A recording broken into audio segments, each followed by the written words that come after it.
Good afternoon, folks. Welcome back. Session 3.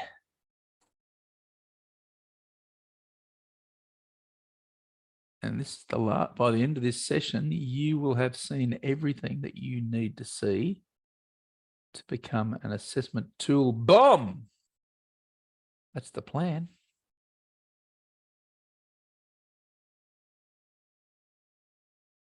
Thanks for getting here nice and early, folks. Barbara, Beth, Brett, Kathy, Claire, Daniel, Goben, Linda, Melanie, Meredith, Michelle, Rodney, and Sharon. Thanks for being here nice and early, ready to go. You get a reward for being here early. You should expect such things. So I've got one for you. What do you call a poor Santa Claus? What do you call a poor Santa Claus? Come on, Linda. You can come up with an answer. You all can. What do you call a poor Santa Claus? Any takers in the chat? Not obvious.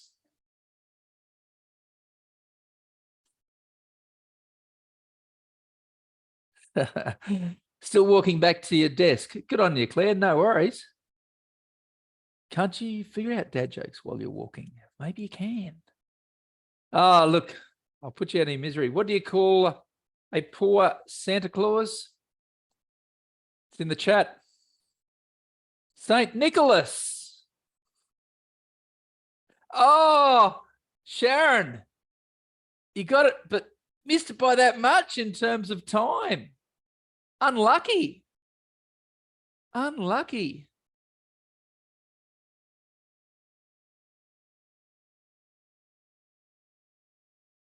You know what? I don't trust trees.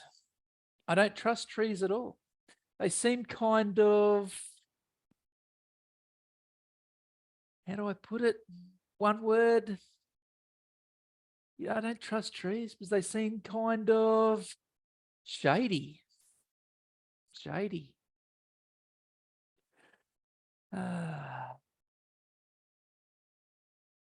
You know what? My wife is really mad at the fact that I have no sense of direction. Yeah. So I packed up my stuff and right. Packed up my stuff and right. Yeah. Don't worry about the spelling, Sharon. I forgave that. That was a very impressive answer. I didn't expect anyone to get that quick. I don't trust stairs either. I've got a problem with stairs. They're always up to something. All right, you are by now. You're probably begging me to stop, so I will. Glad I got a laugh out of something there, Kathy. That one did. All right, well, that's fine. All right, okay.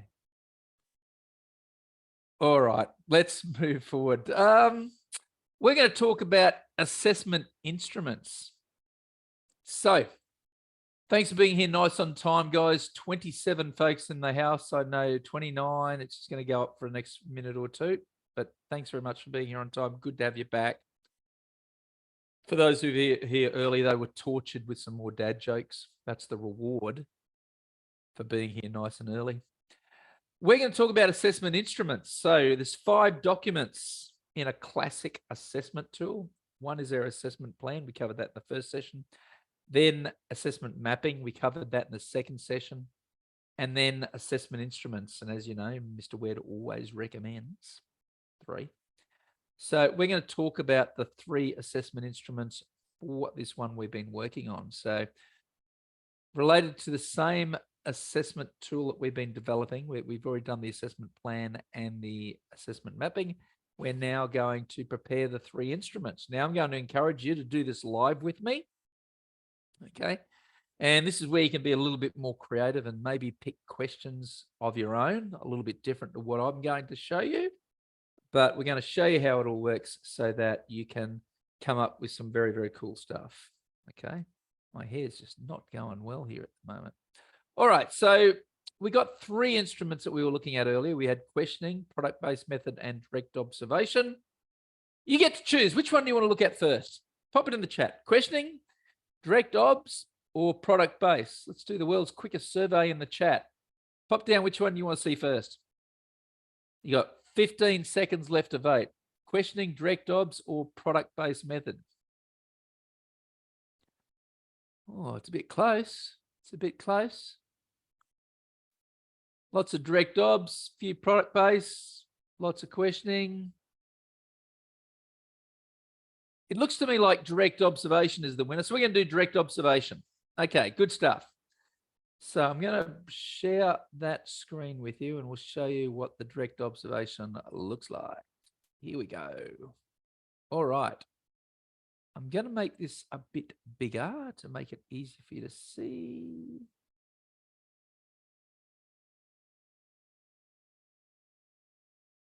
Let's go 180. I think that'll be about the right number. Perfect. Okay.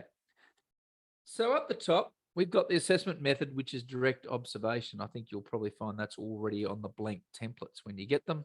And then we've got observation checklist and some bits and pieces. Now, for you to do this yourself with me, you're going to have to download these instruments. So I'm going to ask you to download these from the relevant assessment. Okay, so for those of you who are doing the assessment cluster, it's assessment number 10. For those of you doing TAE ASS 502, it's assessment number 4. If you're doing ERPL upgrade, task number 3. Okay. TAE SS 00015, I'm not sure the number off the top of my head. Look for assessment tool number 1, and that'll be the place. So take some time now to download the 3 instruments. The 3 instruments we're going to be doing are direct observation, product-based method, and questioning. So please start downloading those now. And I'll give you a little bit of time to do that.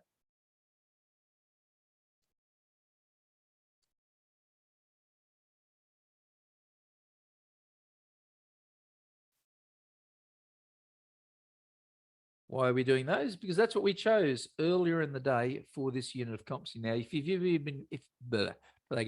been working on different units of competency, then you choose the 3 assessments that you indicated in your assessment plan and your mapping. But if you've been following along and using this same unit that I've been using today, and you chose the 3 methods, and these are the 3 you want. They're in the chat: direct observation, product-based methods, and questioning. So download all of those. When you've got all 3 downloaded and you've got your direct observation ready to go, let me know, please, with a yes in the chat. Once you've got all 3 downloaded and you've got the direct obs ready to go, let me know with a yes or a done. Either is good. Looks like a lot of you are onto this very quickly. Of course, you got all 3 go, but you high achiever, you. Good stuff.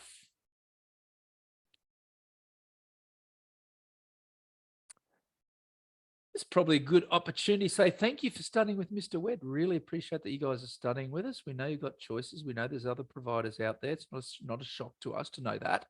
So thanks for choosing to study with Mr. Wed. And we hope you're enjoying the experience so far. A lot of work, depending upon what you're doing, especially if you're doing the full Cert 4.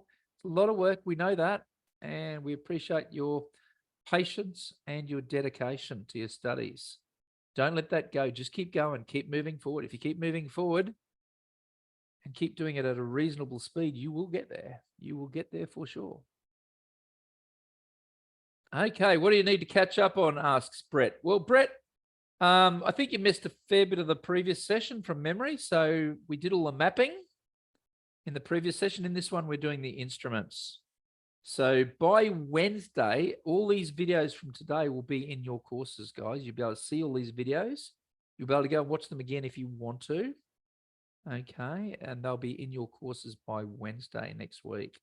Okay, so Brett, if you missed a lot of the last session, that will allow you to catch up on the mapping. Okay, and we're just getting started on our instruments. So we're currently downloading the instrument templates from the relevant assessment, either assessment cluster, assessment 10, or TAE ASS 502, assessment 4. The 3 that you want to download are direct observation, product-based methods, and questioning. Just popping those in the chat now. I can see that a lot of people have already got these, so I'm not going to hold you up much longer, folks. We will be onto this in a few seconds. Okay. Sharon's got hers. No worries, Brett. Happy to help you out.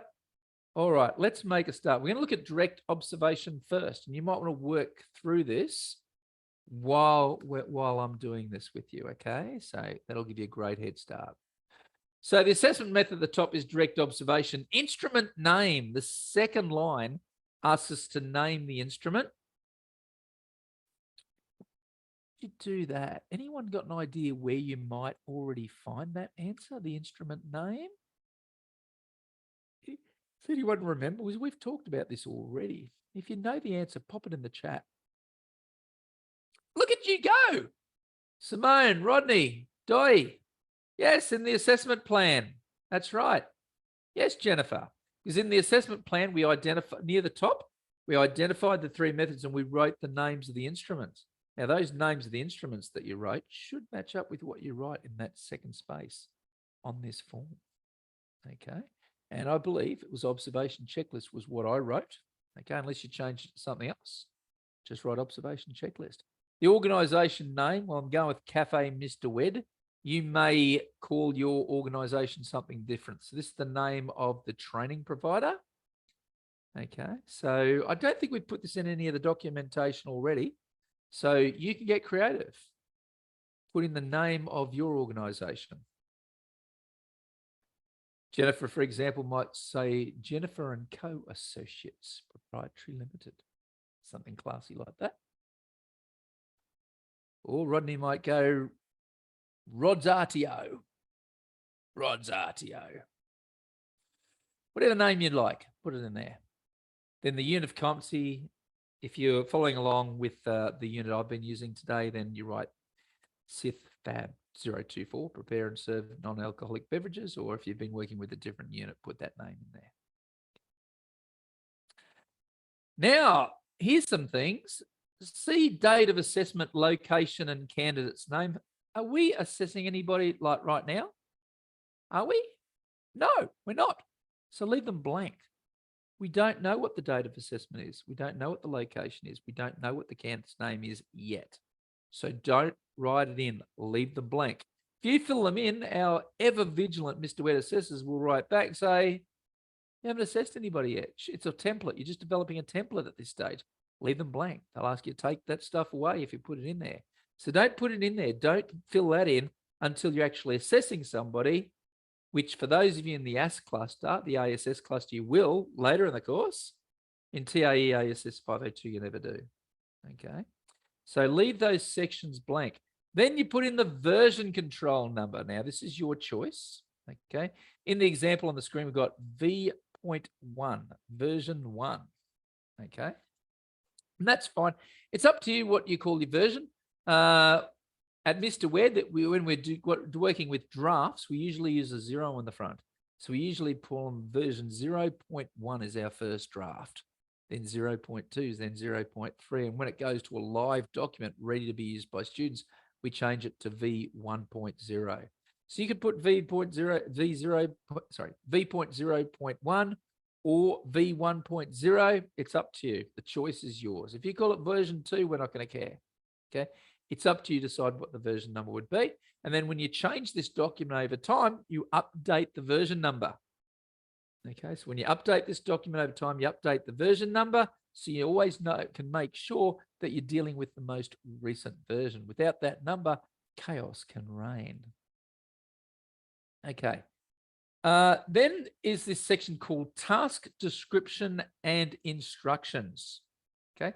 In this example here, we wrote, you will be observed over 3 shifts making at least 6 non-alcoholic beverages.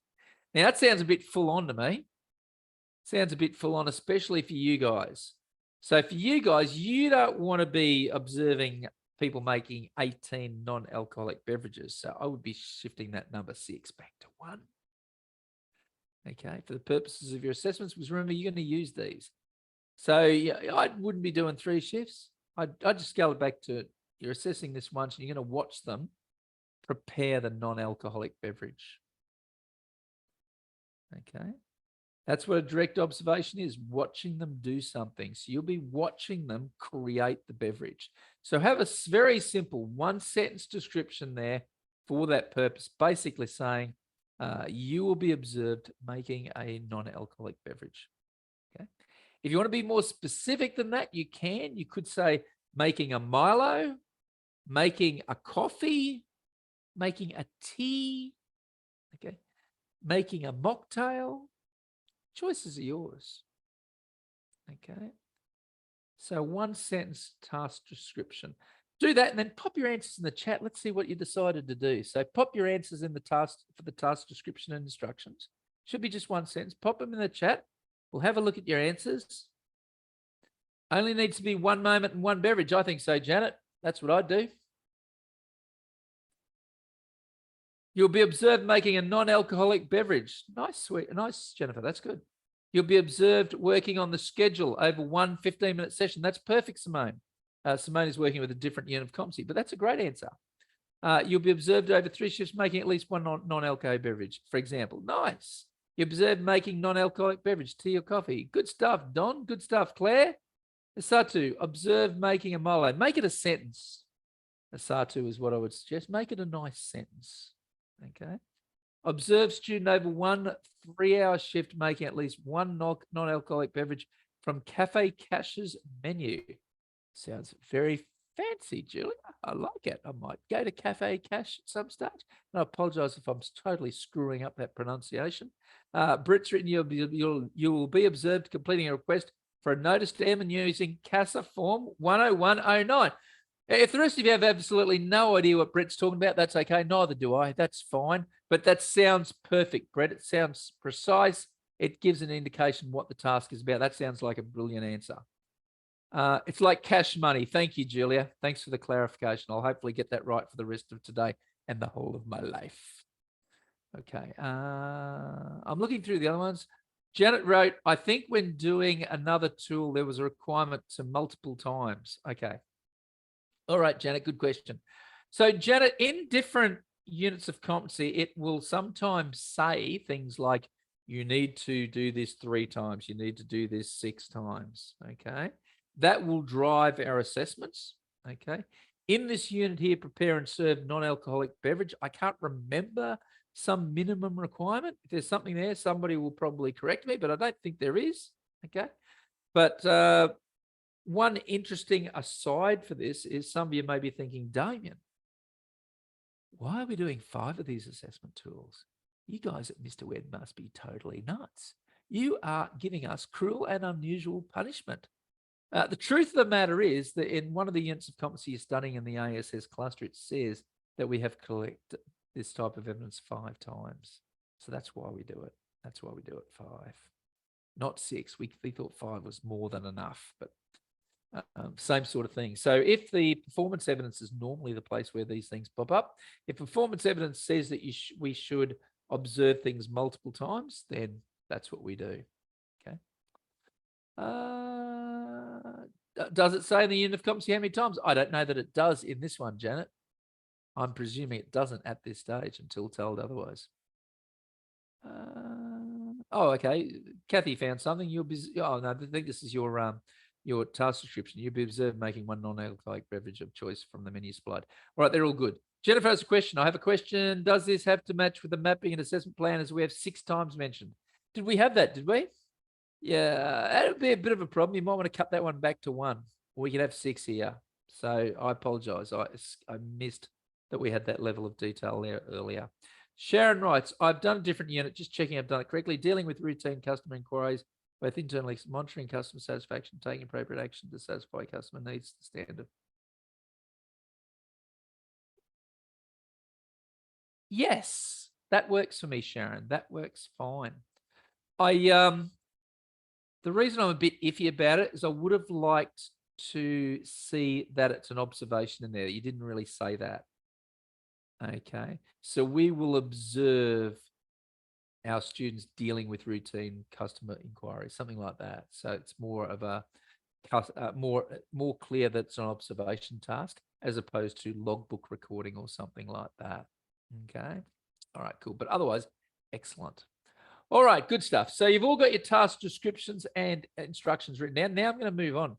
What we got here is we got the candidate and we got our checklist.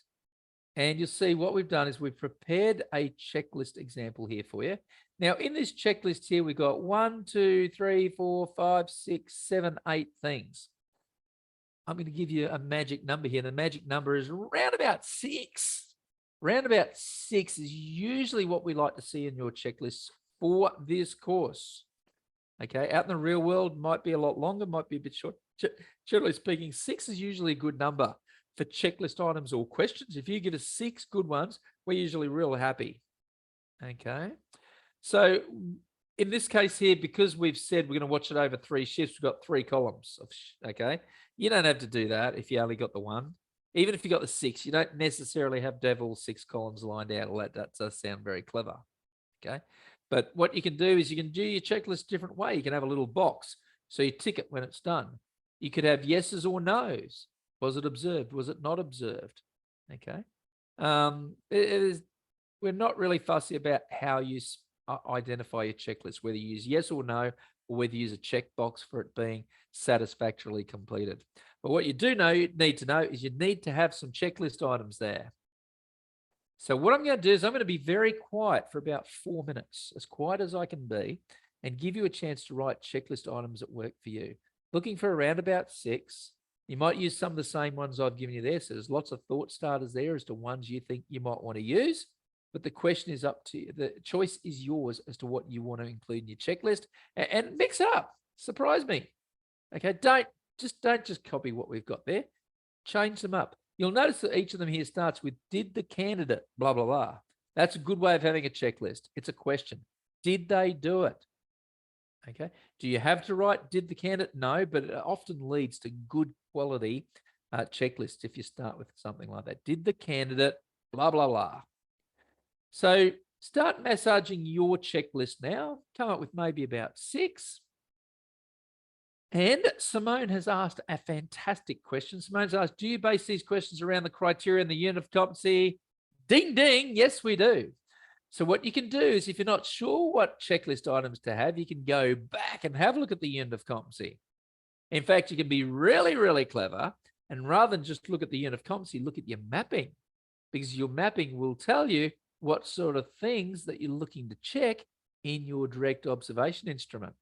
So that's the clever way to do it, is to look at your mapping from your direct observation instrument and see what you were going to check for during your direct observation. Okay, and that will help you decide what your checklist items should be. So just work away on that, folks. Come up with your checklist items that you want to have.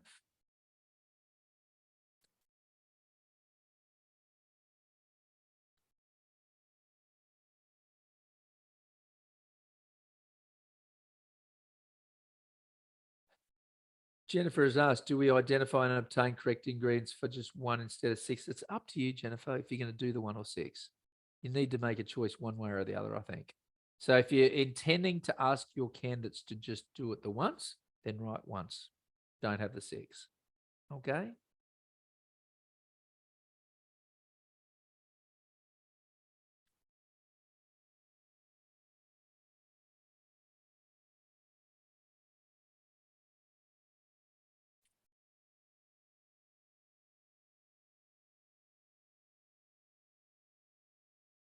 Yes, it could be only 1, Jennifer. So if it's only 1, just specify 1. Okay?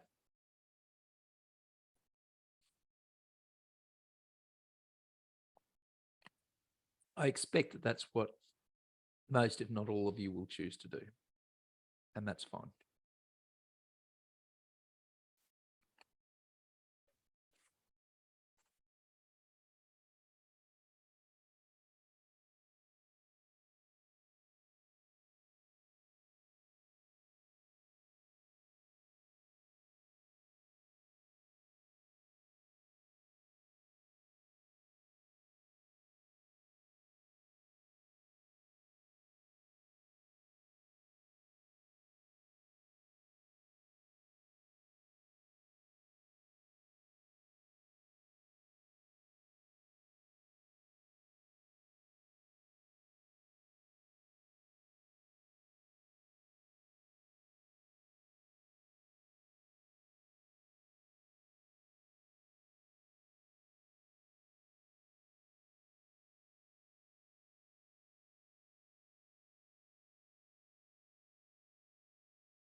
I expect that it'll probably take longer for most of you to do this, but when you are done with this and you've got your checklist all done, just pop a done in the chat, please.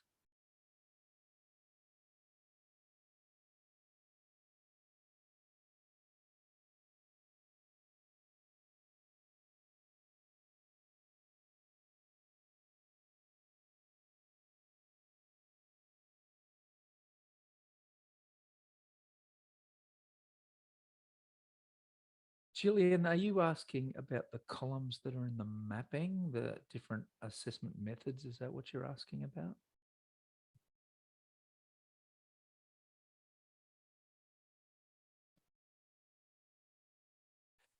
Claire, the answer is yes to your question.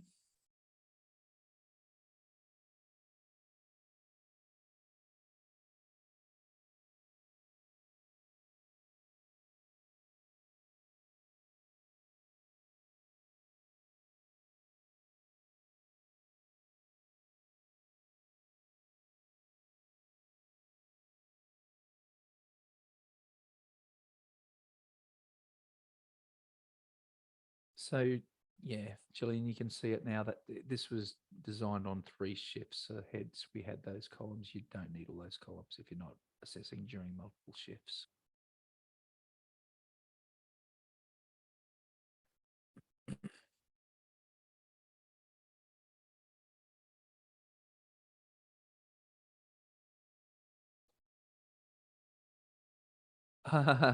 Yeah, Sharon, I didn't ask for your proposed checklist, but love what you said. So that's all good. Great job. At least I don't think I asked for it. Maybe I did. Don't think so, though.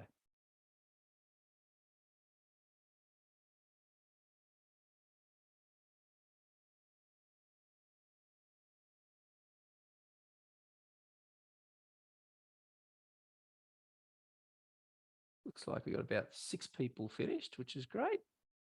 Keep working away, folks. Pop a done in the chat when you've got your checklist items all finished.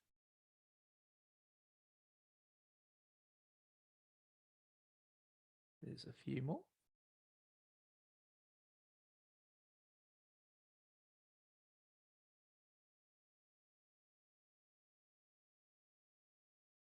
Your finger's getting a bit tired, Simone. You've gone for the D. There's going to be a little bit more typing this afternoon, so not a problem.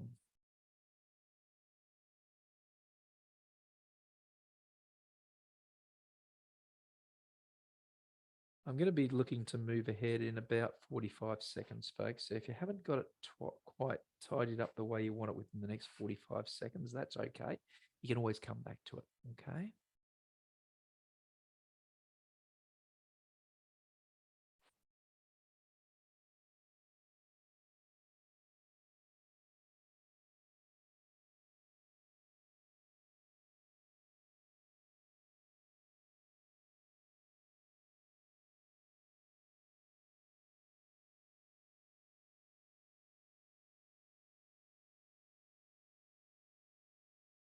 "15 seconds, then we're going to move on.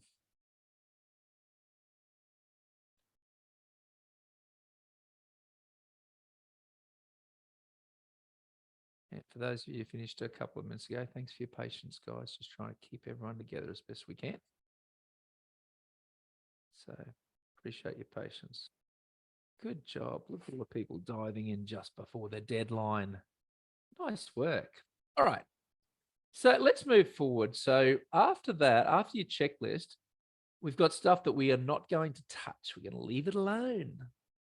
Satisfactory or not yet satisfactory? That's satisfactory. That's our judgment decision for our candidate. We're not going to fill that in today because we're not assessing anyone today. Then we've got feedback to candidate. And then we've got places for candidate signature, assess name, date, and assessor signature. Obviously, we're not going to touch any of that today. We're just going to prepare this document as part of our assessment tool. We're going to present it to Mr. Wed, assessment 4, assessment 10, wherever. We're going to mark it, tell you what we think of your design. Okay. And then for those of you who are in the assessment cluster, you'll be using it later for later assessments, assessments 16 to 20. Right. Now, there's 3 final sections in the direct observation instrument in the template. Okay. One is instructions for candidates. One is instructions for assessors. And I think on the version you've got, it's got decision-making criteria sandwiched in the middle. Okay. I'm going to explain what they are, and I'm going to show you these examples, but I'm not going to stop and give you time to do these things now, because to be honest, this isn't that hard. Okay. And it just takes time. So it's not hard, but takes time. So I want to move on to the next instrument, but I do want to explain the philosophy of what you're trying to do here. Okay.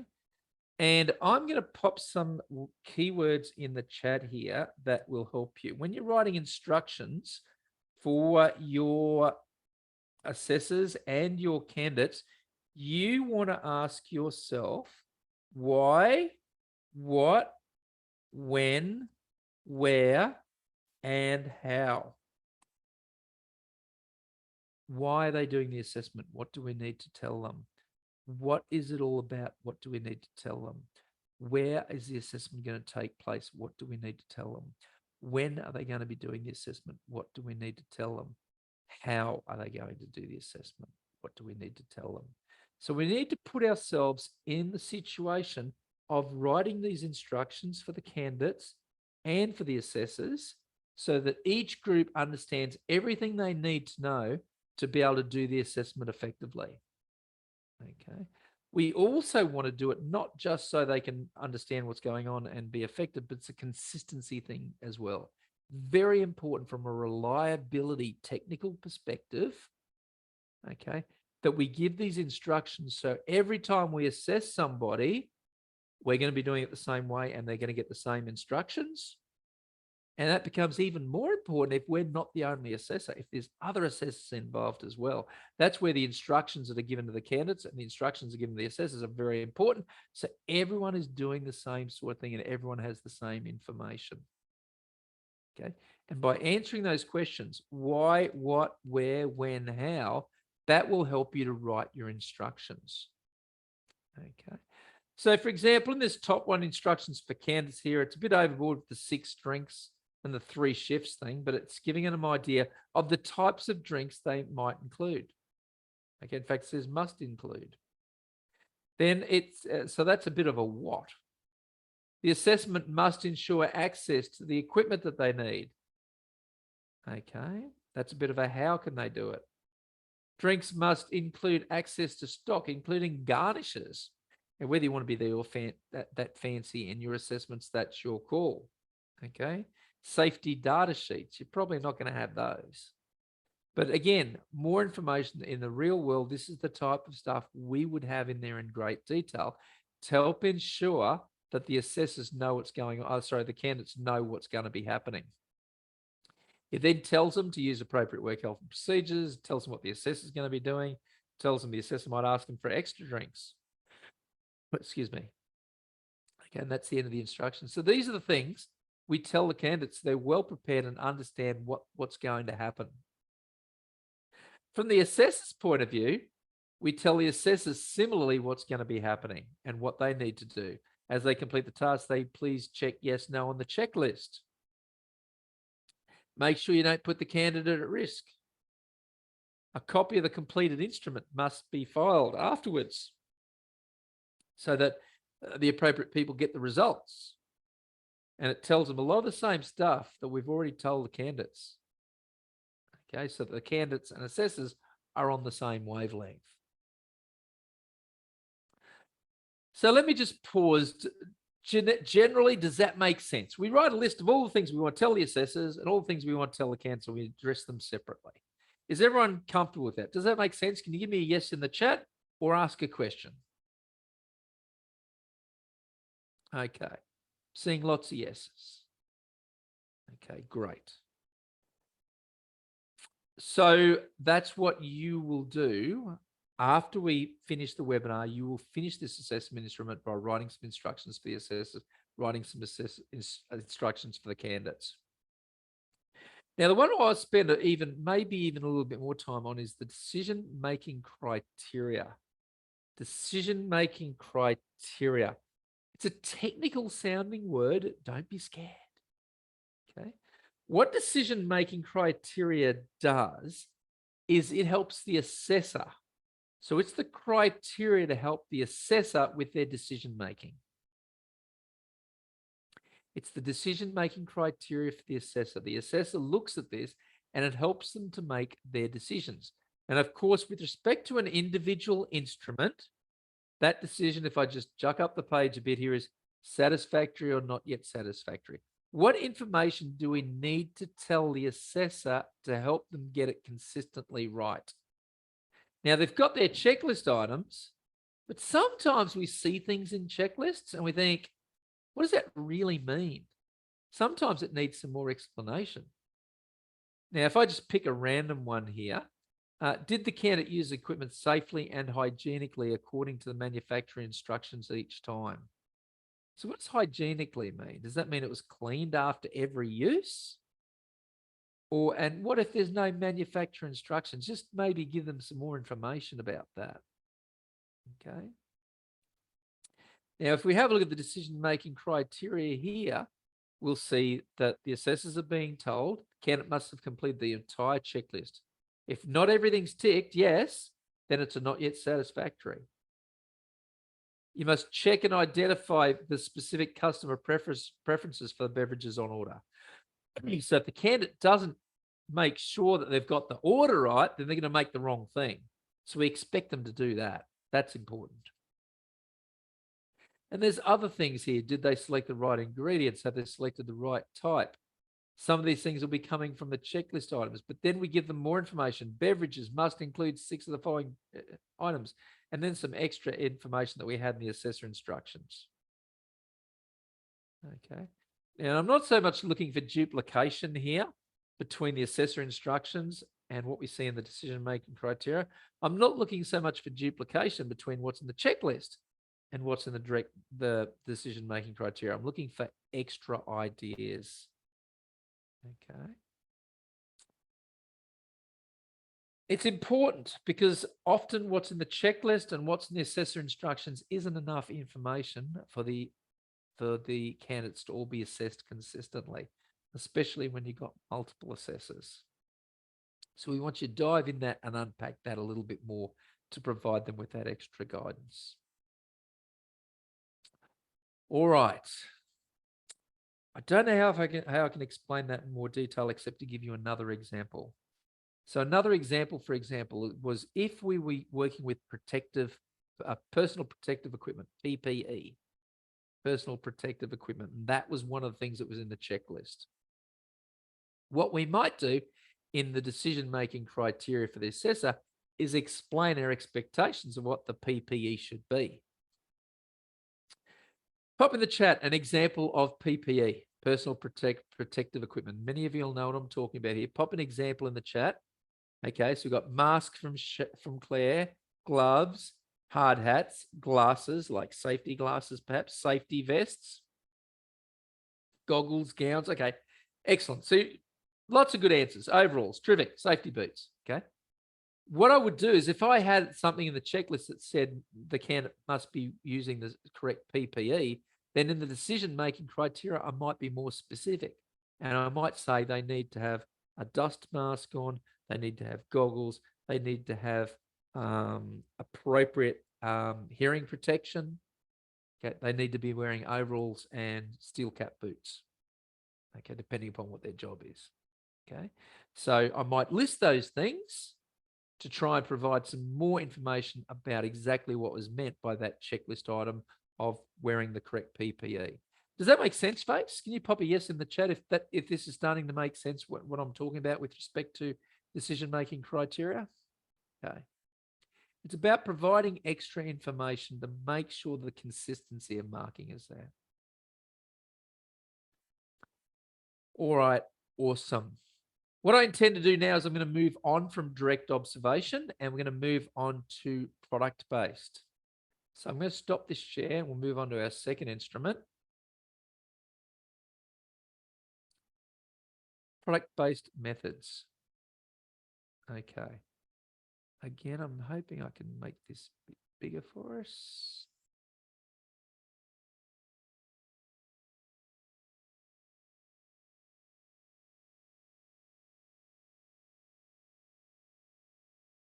There we go. All right.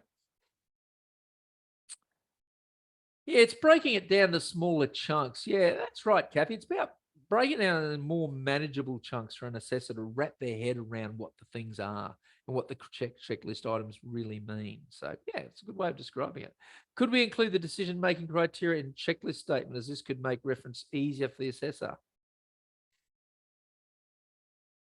The answer technically is yes, Carl. You could, but I recommend that you don't, at least with the Mr. Wet assessments, because we've got that separate section for decision-making criteria. So I recommend you don't. But in the real world, could you? Yes. I think in the real world, the query I would have about it is it going to make that checklist look too long and too unwieldy so that an assessor can look at it quickly and know what they want? If it gets really, really long and verbose, then maybe it makes it harder for them to use and do the checklist items relatively quickly. But that might not be the case, and it might be a great idea. So, Carl, you might be a genius. It really depends upon the situation, I think. But for our assessments, I recommend against it. Jennifer, basically, we're going from general to specific. Yeah, to an extent, yes, Jennifer. We're breaking down what we've got in the checklist item, which might be very generic and very general, into something more specific that we can mark with confidence. All right, good stuff, guys. Great clarifications.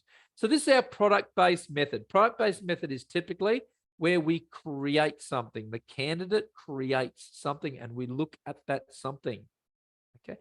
Now, in this case here, it's going to be the non-alcoholic beverage that we would normally check, look at the beverage they've made. But the instrument name here is a curious one. It's called Non-Alcoholic Beverages Checklist. You don't have to use that exact name. Depends what you put in your assessment plan. Again, your organization, not necessarily Cafe Mr. Wet in the same unit of competency. Version control, it might be a different version to the previous instrument. We might have made more changes to this one. So it doesn't freak us out at Mr. Wet if we see different version numbers, okay? Because you may have made more changes to some of them than others, but make sure that version control is there. Make sure date of assessment, location, and candidate's name is all blank when you submit it for the assessment tools. Now, here we got task descriptions and instructions. What are they written this time? You will be presenting 6 non-alcoholic beverages according to company standards, should be completed during 3 shifts.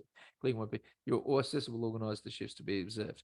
Okay, so we've already discussed cutting it back from 6 and 3 to 1. Okay, so you might want to make that change again. But what they haven't really said is you'll be providing it, and then the assessor is going to study it. The assessor is going to study your finished product. So it's not observation watching you make it anymore. Now the assessor is going to study your completed product. So I'm going to give you a little bit of time to write those task descriptions for your assessment. Jennifer has asked, is the location the same as the organization? No, quite often it's not, Jennifer, because quite often we will assess in different places compared to where the organization is based. Sometimes yes, but often no. But I would recommend leave it blank until you use it and then put in the actual location where the assessment occurs. Because it's amazing sometimes how we think our assessments are going to be held in the same location all the time, and then they're not. Suddenly we've got variations. We might have a custom client. We go to their site instead of ours, for example.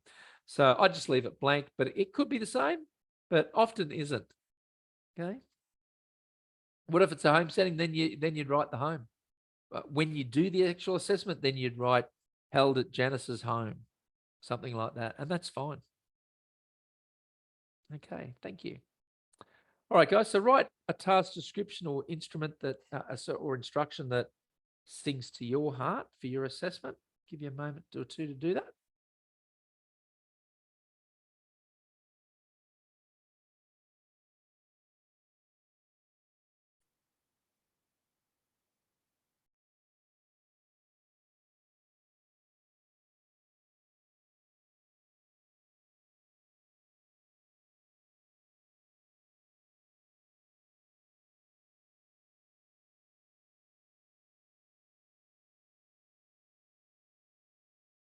Jennifer, I've seen your questions in the or comments in the chat. Yeah, that's fine. No problems. Yeah, no problems. Yep, no problem.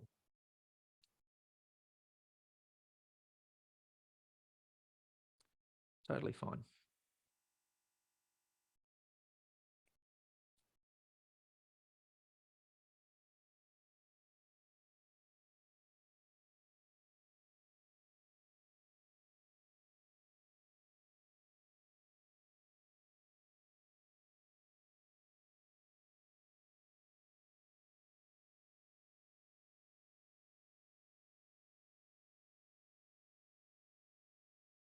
Simone, thanks for your question. I don't really have an answer, Simone. Both are good options, to be honest. So trust your instincts, make a decision, do it. I think either would be good, to be honest. Yeah.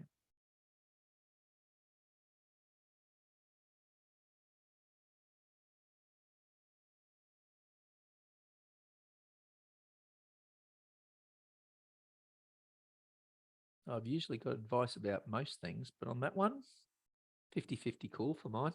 So you get to choose.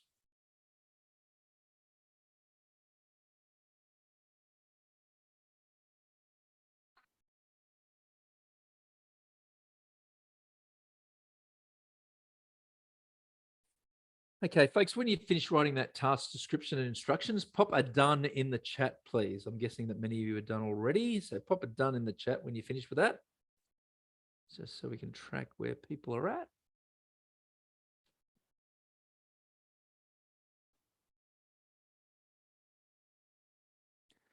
Okay, you're going really good. I can see lots of done. So just give another 20 seconds, folks, and then we'll move forward again. Thanks for being such good participants today. I apologize that we don't have all the video cameras and stuff on today. We were really worried that we'd have too many people register for this webinar and people's computers would want to blow up with the video feeds, too many videos and stuff. So we elected to keep it a little simpler, and that's probably a good idea with the enrollments we received. Yeah, that's great, Rodney. Good answer. Good stuff, Rodney. Okay, folks, let's move forward. Look, I haven't got much else I'm going to say here. We've got time after this webinar for you to finish all your instruments. So I'm not going to give you a chance to do this checklist, okay? But there you go. There's how the checklist has been presented on this occasion. It's got the list of drinks, okay? Did they show all those, and did they do a good job of making those beverages? Okay. It's one way of handling it. Or especially if you're only doing one, then instead of adopting that approach, you'd probably say, were the correct ingredients used? Does it look visually attractive? Is it the right style of glass or mug? Is it, was it well presented? Is the presentation good? Okay. Yeah, items like that to analyze whether it's an effective drink or not. Then you got the sign-off area with satisfactory, not satisfactory. Just leave the blank. Don't touch it until you actually do an assessment. And then you've got instructions for candidates, instructions for assessors, decision-making criteria, same sort of stuff as before, same philosophies. Okay. And you might find a little bit of repetition across some of your assessments, and that's okay too. That would be fine. I notice they've done some clever things with the decision-making criteria here and actually emphasize some of those same things I was talking about that you might have in the checklist items. Thanks for not having the camera, says Joy. No worries. No worries. Yeah, and that checklist as it was written, Jennifer, would definitely be difficult with just one drink. So you'd re-specify the checklist, probably using a lot of that stuff that's in the decision-making criteria there. Although there'd still be some room to dive in deeper to explain some of the things as well. There always is. All right, that's product-based method. We're going to move on to the third of the instruments now. And the third of the instruments that we're looking at is questioning. And this one's a little bit different. Questioning is quite different to the other instruments. So all of the other instruments pretty much adopt the same philosophies and same approaches as the two that we've looked at. Questioning is relatively unique. We do some different things in questioning. And it's interesting that out of all of the different assessment methods, questioning is the one that Mr. Wet assessors would probably recommend you use the most, because it's a good way to get inside people's heads and see their knowledge. Really hard to do that without using questioning. So I think pretty much the Mr. Wet assessors would all agree that we would always use questioning as one of our instruments, okay, for just about anything that we're assessing. But some things are different here, and I'm going to highlight the differences, okay? First page, pretty much the same thing. You'll make the same variations, same changes, okay? Then instead of having and task descriptions and instructions will look a little different. In this case, it says, you'll need to complete all the following questions. That's pretty simple, pretty straightforward. Tell them what they need to do. Answer the questions, okay? So that's not a problem at all. It's an interesting question from Tammy in the chat. I'll just deal with that. Should the number of checklist items match the number of elements identified in the assessment plan? No, Tammy's no obvious relationship between that at all. So the answer is no. Not something we would think about or care about at all. Okay. So questions to be answered by the candidate. Here we've got questions. What are the 3 steps to identify the customer beverage preference order? Match the equipment with the following drinks. How would you ensure cleanliness before you use glassware? Blah, blah, blah. We've got a list of things here. What are 5 important elements of preparing non-alcoholic beverages? Draw a line from ingredients to the non-alcoholic beverage. Yeah, all sorts of different styles of questions. Now, you in a questioning document, you don't have to adopt a particular style, and you don't have to adopt variety like it has here. It's up to you. I would steer away from multiple choice questions in your Mr. Wet assessments, only because they take a long time to write. So I would focus more on short answer questions and multiple choice questions. That's just a tip for your assessments. Okay. But you can present any types of questions that you like, and you got lots of flexibility about what you're going to ask about. If you're not sure what you'll want to ask questions about, go back and look at your mapping and see where you ticked questioning, and then think, okay, what question could I ask about that? What question could I ask for that row? How many questions do you need to have good questions, Simone? I reckon around about half a dozen again. So 6 checklist items or 6 questions is usually a good number. Okay. This is for Mr. Wet assessments, not the real world. Real world's a whole heap of different factors at play. Okay, but for the purpose of our assessments and showing us that you understand the process of creating the assessment instruments, about half a dozen is probably a good number if you were going to tie me down and torture me. Okay, and you didn't even have to tie me down and torture me, and I gave you an answer. How good's that? It's so much easier for you. All right. After that, again, we've got the sign-off section. We're not going to touch that. We've got instructions for the assessors. Give you 10 seconds to have a little read what's on the screen there.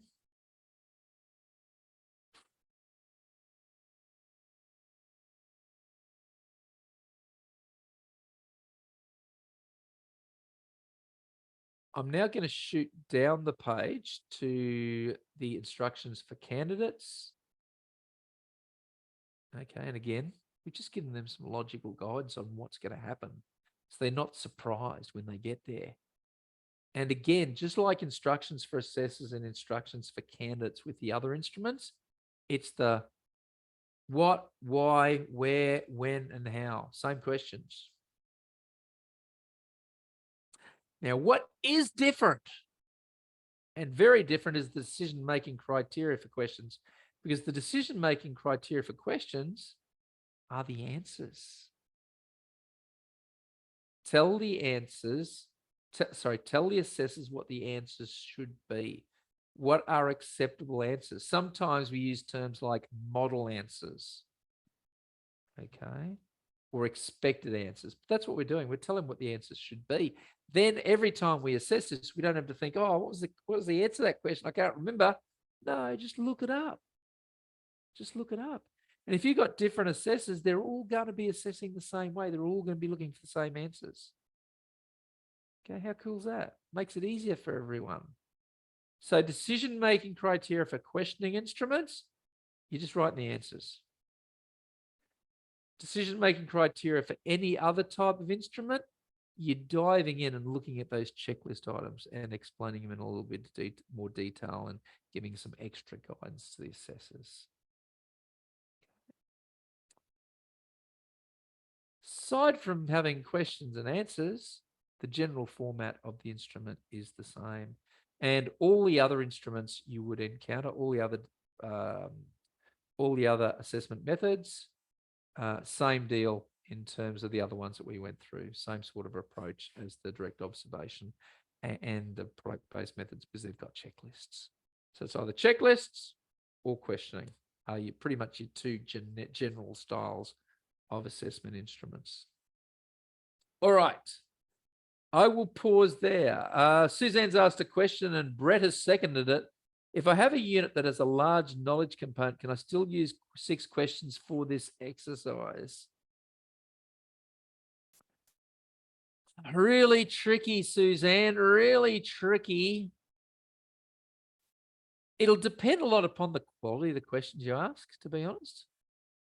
Like, don't ask 6 questions all about one little part of the unit of competency and then leave the rest feeling lonely. Okay, so have good variety in your questions. The more variety you've got in your questions in terms of what you're asking about, the more likely the Mr. Wet assessors are going to look at and go, yeah, you've done a good job here trying to cover all of the unit of competency. I can't give you a yes or no answer to that one. Sometimes it might be a no, but don't use that as a license to ask 57 questions. Okay? Okay, we want to see be able to do these in a relatively time-effective way for you. And that's why 6-ish is usually the right territory. Okay? Great questions, Suzanne and Brett. All right, no worries. Thinking. I'm going to turn the screen share off and just ask a question. Now, the question I want to ask is, how confident do you feel now that you can go and finish this assessment tool? Okay, you're probably close to finishing the planning from earlier in the day. You're probably very close to finishing the mapping. Now, you just got to go and finish those 3 assessment instruments. It'll take a little bit of time. Shouldn't take the end of the world. We got an 8 out of 10, a couple of issues, 7 out of 10. Am I able to assess a criteria for product base? You want to have a look at it again, Jennifer? Is that correct? Okay. Assess a criteria again for product based. Okay, I'll bring that up for you.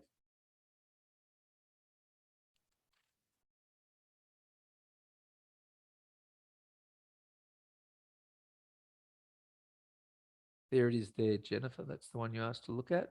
Pretty confident. Just need the editable copy of the docs. That's still a problem for you, Elizabeth. Okay. All right. Elizabeth, you should call us. Okay. If you can't get it editable, just call us at Mr. Wed and ask one of our assessors to take you through the process. So I'm not really sure why they wouldn't be editable. They're supposed to be. They're Microsoft Word documents. It might be that you haven't pressed the little button at the top that makes it editable. Usually some software makes you do that. I think it's PCs. Yeah, we're still talking about assessment 10, Predrag. Yep, we are, buddy. When we finish 10 though, and you've submitted it and you got feedback from Mr. Wed and you've improved it and it's finished, then you have a recipe for success and you know you can do it. And then it's just working through 11, 12, 13, 14, like thousands of Mr. Wed students have done. Just thinking of questions and answers for questioning tasks, hard without training content. Amelia, it might be a bit harder, but be guided by all that information you've got in the unit of competency. Okay. There's lots of stuff in there that will prompt questions and give you ideas. You'll do it. You'll do it. Okay, just on the main number, may have seen this for some. It may be the cumulus. Okay, all right. Janet wants to see the decision-making criteria for the product. I found it was surprisingly repetitious too. Janet, I found it was surprisingly repetitious as well. And when it comes to decision-making criteria, we're not necessarily looking for quantity, we're looking for quality. So there are some things in there, especially in the top there, that are really clever. So is this what we'll be handing in for the assessment? Yes, Linda, it will be. So once you finish these 5 documents, hand them in for assessment 10. That's what we want you to do. Do we have to submit today, Predrag? No, you don't have to submit today. Would it be cool if you did? Yes. Yes. It'd be very cool if you get this done today. If you're not going to get done today, when are you going to get done is the other question I need to ask. Okay. You got something on this afternoon, that's fine. Oh, now, Jennifer, you've asked, assessment 10 completes only when we assess somebody. No. Assessment 10, we just assess these documents. So for those of you in the assessment cluster, we don't even talk about assessing people until assessment 15. Okay. So don't worry about that at the moment. It's your Good Friday, Predrag. Okay, great. Totally understandable. So enjoy your Good Friday. Okay. And then come back to it when you can. Okay. I have done assessment 10 previously. Can I submit this as 11? Of course you can, Kathy. That's a great plan. Handing in on Monday, Simone, that's fine. I'm not going to be going and stalking your house to find out when you submit it. It's okay.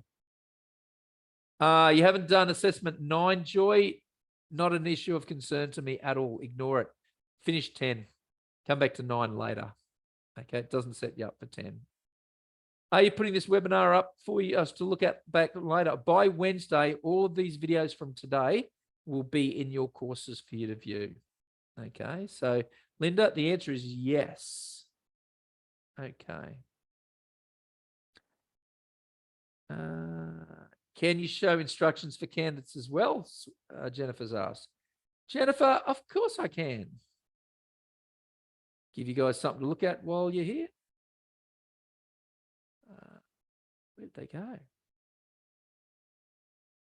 DCM assessors, candidates, stop here. There you are.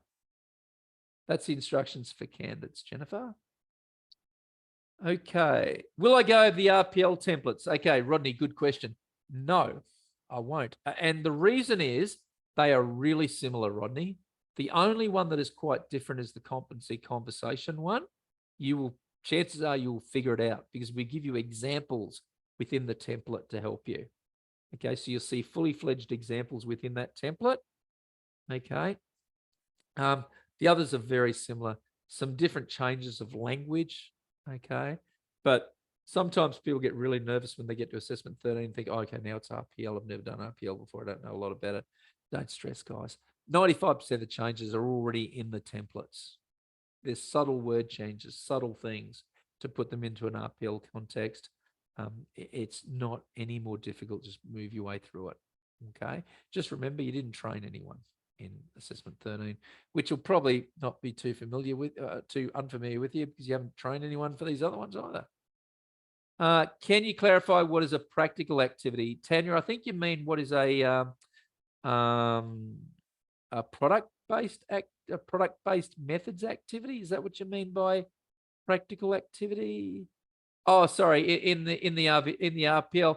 Yeah, it is like observing. Yes, absolutely.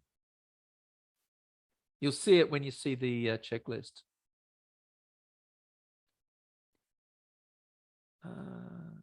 So Jennifer, you've given us a bit of a list of some stuff there. That looks fine if you're going to do the 6 and 3. That looks fine. Looks like pretty much what we had. Do we have to change it in the mapping section? No, I don't think you do, because in the mapping, I don't think we ever said anything about that, or did we? I can't remember, Jennifer, if you're only doing one beverage. I can't remember where the reference to that was. So maybe it was in the mapping, or maybe it was in the assessment plan. I just can't remember. I'm sorry, folks. If anyone knows the answer where that reference was, please tell us. Okay, Janet says it wasn't in the mapping, but in the assessment plan, in the detailed performance evidence. Okay, well, then go change it there. That'll be fine. You've referenced the mapping again. I just can't remember. Janet seems to think it was in the assessment plan. Okay. Yes, Jacqueline is agreeing. Jackie's saying, yes, it was in the assessment plan. But it depends. You might have written something in the mapping too, and that would be okay. Amelia, no problem. Okay. All right. Folks, I think I've covered all your questions. I think.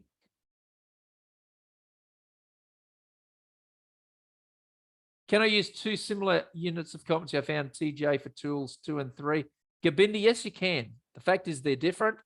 That's fine, but we don't want to see instruments that look exactly the same or very close to the same as other ones. Okay, but yeah, you can use units of competency that are similar. That will necessarily lead to them being different, your instruments and your documentations. That's okay. All right. Okay, I think I've answered all your questions unless there's new ones that have come through. Just scrolling down to the bottom. It is in the mapping, says Janet. I stand corrected. Second in the detailed performance evidence. Well, there you go. There you go. Okay.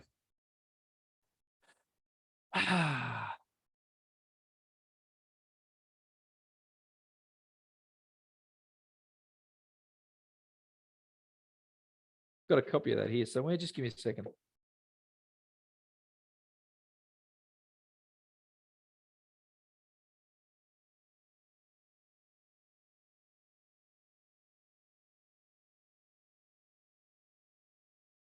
Performance evidence, I'm having a look. Prepare and present at least 6 different non-alcoholic beverages from the following list on 3 occasions each. Okay, all right. Okay. All right, so this is what you do. Okay, if you're assessing this unit in the real world, yes, you do that. You have to. Okay, if you're assessing it for Mr. Wed in assessments 16 to 20, it's a reasonable adjustment for the purposes of the fact that you're being assessed in this unit. You're not like doing it in the real world. So just make a little note and say, look, I'm only doing this the once because it's unreasonable to expect me to do this 18 times. And Damien or any of our assessors will look at and go, oh, yeah, absolutely. Okay. So how you frame the rest of the documentation, it's up to you. Okay.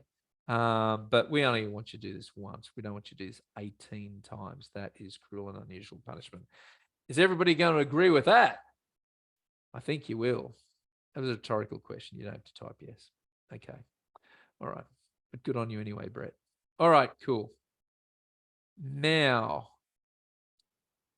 we're a little bit over time, but I think we've covered everything that we want to do in this section. We are done for now. But folks, I want to say thank you very much for attending the 3 sessions today. Now, we do have an optional one coming up later at 4 o'clock. You can jump online. I'll be here and I'll answer all your questions. Okay. So if there's some things you're not really sure about, jump on and ask your questions. If you're not feeling super confident, jump on and listen to other people's questions. That's okay too. I'll be here between 4 and 4:30 Australian Eastern Standard Time to answer any questions you've got. Okay. If you feel as though you've got this nailed and you've got it and you know what you're doing, go. Just get stuck into it. You don't need to come back for that extra half hour later in the afternoon. I believe that tomorrow or tonight you'll receive a follow-up to this survey, follow-up to this webinar. It'll have a link in there to a survey. I would really, really, really like it if you could fill in that survey for us, please. I'd really appreciate that to give us feedback. This is the first time we've done one of these, and we'd really appreciate the feedback as to whether it would work for you and whether it was helpful for you, because otherwise we're just guessing. So please don't make us guess. Otherwise, pop that feedback, that survey back to us when you get that. We'll see some of you at 4 o'clock again. See you, Alison. No worries. Otherwise, I think we're done with this one.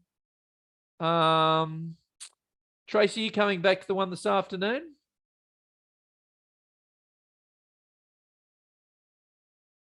Because I'm more likely to answer questions about all sorts of strange things. Yep. Tracy, ask me that question again this afternoon at 4 o'clock and I'll answer it for you, okay? All right. Very, very nice of you, Daniel. Guys, thank you very much. Hope you have found it useful today. Really appreciate you coming along and spending time. I'm sorry I'm running late again.